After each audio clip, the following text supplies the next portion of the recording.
What's going on, guys? Chad here with Greenlight Shooting, and welcome back to another video. So this video is a little bit different. Normally we're reviewing things, we're talking, I don't know, about a certain product. Today, I want to talk about getting comfortable with a firearm. Now, a lot of the people that are subscribed to this channel are a little bit more intermediate to advanced shooters, so this video is maybe for the people in your lives, or for you if you're watching, who is interested in getting into firearms and doesn't really know where to start. I remember when I first got into firearms, I was pretty old. I was like, I want to say 21, 22 years old, and I was afraid to like go into a gun store and ask questions because I didn't want to seem like that guy. I don't know, it was an intimidating world to get into. So I had a friend recently reach out to me, said, hey, I'm getting into firearms. I just got my concealed permit. I bought a gun and I don't feel comfortable carrying yet because I don't feel comfortable with this gun. Can you give me some pointers on where to start? And I was happy to do it, and I thought I'd kind of share some of what we went over with you guys, so if you're in that same situation, you can have an idea and just feel a little bit more comfortable dipping your toe into this world. So before we dive into the 4 tips I have for you, first up, I have 3 rules about firearms. If you follow these 3 rules, nothing bad can ever truly happen. So 3 rules. Number 1, your muzzle. This is the muzzle right here at the end of your barrel. Always keep that pointed in a safe direction. And what I mean by that is never point it at anything you're not willing to destroy. So, you know, it's pointed down at the floor, it's pointed at the wall, it's wherever, it's away from people, you know, you get it. That's rule number 1. Rule number 2 is never put your finger on the trigger until you're ready to fire. So the easiest way to do that is keep your pointer finger right along the slide right here, right above your trigger, and that way, you know, there's nothing in the trigger guard. There's no way that this gun can fire if that trigger's not pulled, and if there's no finger on that trigger, it's not going to fire. Simple as that. It's pointed in a safe direction, and then as soon as you're ready to fire, you've got this muzzle pointed down range, put your finger on that trigger, boom, fire, there you go. That's the second rule, and then the third rule is there's no such thing as an unloaded firearm. You can check this thing, clear it a million times, but if you always treat it as if it's loaded, that is, keep it pointed in a safe direction at all times, fingers off the trigger unless you're firing it, then you know you won't have any accidents. So follow those 3 rules and you're already off to a great start. Now that we got those out of the way, let's talk about the 4 tips I have for you. So number 1, when talking to my friend Megan today, she came in and she wasn't really familiar with the handgun at all. She says that, you know, she's gone out shooting a couple times, whatever, but she didn't know much about the gun itself. So I'm gonna break something down for you really quick. Basically, this is a handgun and it's a semi-automatic handgun. You'll see things like revolvers and stuff like that. We're just gonna focus on the semi-auto style today because for the most part, that's the vast majority of what you'll see in today's world. With a semi-auto handgun, you've got sort of 2 sections. This whole bottom section is called your frame, and then this top section is called your slide. And it's called a slide because it slides back and forth. And there's a lot of things that come along with this slide and being able to manipulate the slide. And probably the most important out of the gate is being able to check and to clear a firearm. So if you pick up a firearm, if someone hands you a firearm and you're not intending to shoot it immediately, the best thing you can do is check that it is unloaded. So to do so, you have a magazine release right here. We push that magazine down. We can look in here and we can visually inspect to see there's no rounds in that magazine. Pull that slide back and we can check that chamber and there is no rounds in that chamber either. So now we know we have a clear firearm. Once again, there's no such thing as an unloaded firearm, but it is clear from what we've seen. So with all that being said, it's difficult to know how to do that when you're first handed a gun. This slide can be very, very stiff and difficult if you're not familiar with slides. So there are 2 basic ways to be able to rack a slide. Racking the slide means just manipulating it, moving it back and forth. So one way, again, I've got my finger off the trigger along the slide here. I'm going to turn the gun sideways and I'm going to use right here on my fingers as well as my thumb to grasp the back here. You'll feel these serrations, and that's what those are made for. So grab those serrations, then I'm gonna push here and pull here, and that slide's gonna lock all the way back as long as I have an empty magazine in this gun. Once that slide's locked back, I can check it and make sure that everything is clear, which it is. Now, to let that slide forward, there's actually a slide catch right here, and that slide catch is just pushing up into a little divot in this slide, and that's what's holding it in place. I need to disengage that. So you can push down on that slide catch really hard. If it's a new gun, it will be stiff and really difficult to do that though. So the other option is you can do that same thing where we pull back on the slide to release the tension on that catch, and then we're just gonna push down on that catch to release it. So pull back, push down, and then that slide will go forward. And then the last and probably easiest option if you're completely brand new, this is what Megan ended up doing. When it's in that back position, drop the magazine out, and then all you have to do is pull back on the slide a little bit and let go. Pulling back disengages this slide lock. Since there is no magazine in here that is pushing up on that, that slide will go forward without any hesitation. So that's the first way to pull back a slide. Another way, which she ended up preferring, butt of the palm on one side of the serrations, fingers on the other side, hand up over top, push and pull, and then we lock that slide back.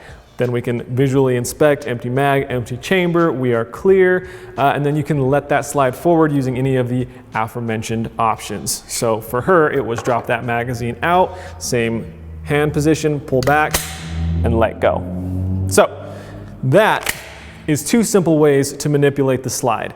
Manipulating the slide is going to be a very, very important part of utilizing a semi-auto pistol. A, to make sure that it is clear, as we mentioned, but also B, if you are going to load around and actually shoot this gun, you need to know how to do that. If you're going to clear a jam, you need to know how to do that. So there are a lot of good uses for that in general. So number two is how do we actually hold this gun when we're ready to shoot it? So number one is with your dominant hand, you want that thing as high on the gun as possible. This kind of grip is the worst thing you can do because that recoil is going to push up on that gun and you're going to experience a ton of recoil, which is the scary part of shooting when you're first starting out. So the easiest way to mitigate that is take your dominant hand, go up as high on the webbing of your hand, as high as you can on that grip, get as much of your hand up there as possible. That will control that upward recoil significantly. That will also let your pointer finger ride along the slide right here. I'll see a lot of people hold the gun down here when they're doing the right thing. They're trying to keep their hand off the trigger, their finger off the trigger, but in doing so, it ends up ingraining this idea of holding the gun down here, which again, just increases recoil. So get that hand all the way up, finger along the slide. Now, with the support hand, you'll notice all this open gun. You want to get as much of your hands on that gun and as high as possible in order to control that recoil. So I'm going to take the butt of the palm of my support hand and fit it right in this opening right here in the grip. So that fits there, and then all four fingers are going to wrap around my fingers just like that. I'm keeping my hand up as high against this trigger guard as I possibly can. And then thumbs are actually going to be forward and they're riding high on the gun. So my dominant hand is sitting on top of my support hand, both thumbs are forward. You'll see a lot of people do things like this, and it's just, listen, different things work for different people. I'm not saying this is the best or only way to do it. I'm saying that this is the way that I've seen it done the most with the best results. So take from that what you will, at least start here, and then you can make adjustments as you find what works best for you. But anyways, butt of the palm fits right there, fingers over fingers, thumbs forward, hands as high on that firearm as possible. That will help you control that recoil a ton. That's grip. Number three is trigger. First thing that I would say is you're going to pull the trigger with the pad of your finger right here, like where you'd use for your fingerprint. So that is going to sit on the front of your trigger, and that is where you're pulling through. Dry fire is a great way to practice this. In order to dry fire, use those things we just learned. Pull that slide back visually, make sure that chamber is empty, your magazine is empty. Point that muzzle in a safe direction. Here's the part that Megan didn't know. When she would just put her finger here, she would just pull straight back, and that would fire the gun. It does certainly fire the gun, but you can actually become a little bit more comfortable with the trigger and a little bit more accurate and controlled with the trigger with a few things to remember. Number one is there's what's called slack in a trigger and a wall. So if I put my finger here, see how this play in this trigger and nothing's happening? It's not firing the gun. That's called your slack. So I can take all that slack out until the trigger stops at a wall. Then I know that if I apply the amount of pressure that this trigger is set at, which usually between like 5 and 6 pounds for a gun like this, if I apply that much pressure, boom, then my trigger breaks and the gun fires and I can be ready for it and I can be a lot more controlled than just simply slapping my finger down on that trigger. So that's something that really helped Megan out. Here's what she had to say about trigger. Before I would just point and shoot and it is what it is. The trigger went, and today I learned the wall, the slack, and then to actually pull. But definitely getting comfortable with my gun, and that's why I'm here, to get comfortable with that, is to pull that trigger when needed. So then the next thing I would focus on is sights. Talking with Megan, she didn't have any idea how to utilize her sights whatsoever. So you have your rear sights, your front sights, and then there's a target out here that you're aiming at, right? So generally you have like 2 posts are your rear sight, and then the front sight is a single post. You want to line those up so that the tops are all even, and then you want to center that front post between your back 2 posts. Then that's what you're using to aim. Now, those are 3 different planes. You have your rear, your front, and then your target. And you actually want to set your focus on your front sight. So your front sight should be in focus, your rear sight should be a little out of focus, and your target should be out of focus.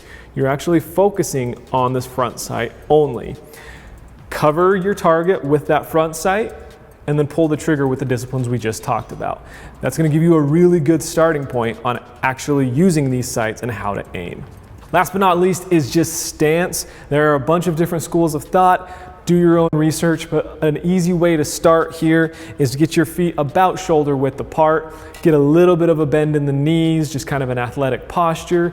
So if you start in what's called like the high compress, basically the gun here, muzzle is pointed down range, is close to your kind of your chest line right here, both hands together, and then you can just point straight out and aim down range.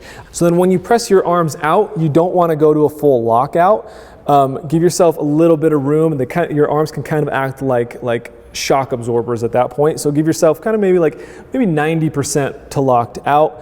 Feel what feels right to you, line up those sights, you've got your grip, take the slack out of that trigger, and break when you're ready. So with those 4 things, you now know how to make sure your firearm is safe. It is clear. There are no rounds loaded in this magazine. When you are ready to fire, you load your magazine, you know how to manipulate the slide so that you can load that firearm and get it ready to fire. You know how to position your hands so that you can control the recoil when it does fire. You know how to keep your finger off that trigger, and when you're ready to fire, you're in your stance, you feel strong, ready to go. Your sights are lined up. You can take the slack out of that trigger and break when you're ready.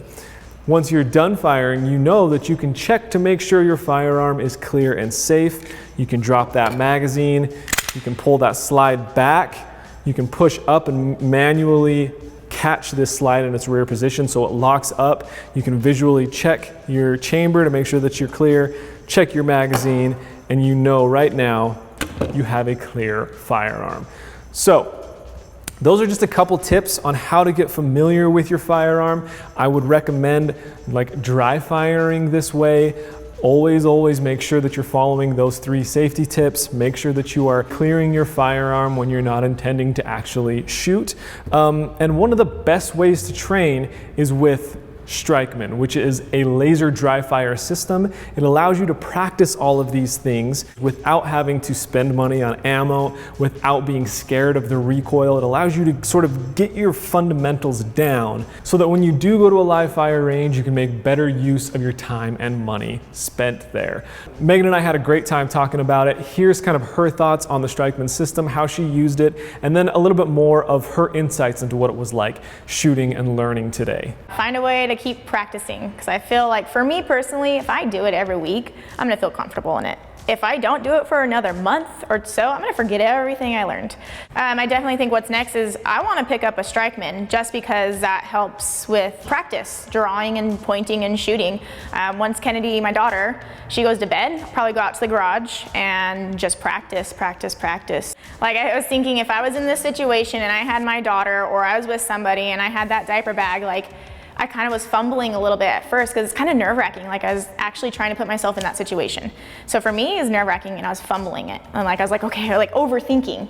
But like I know when I'm in that situation, the adrenaline's running, but I liked practicing. The more I practiced, the better it felt, more comfortable.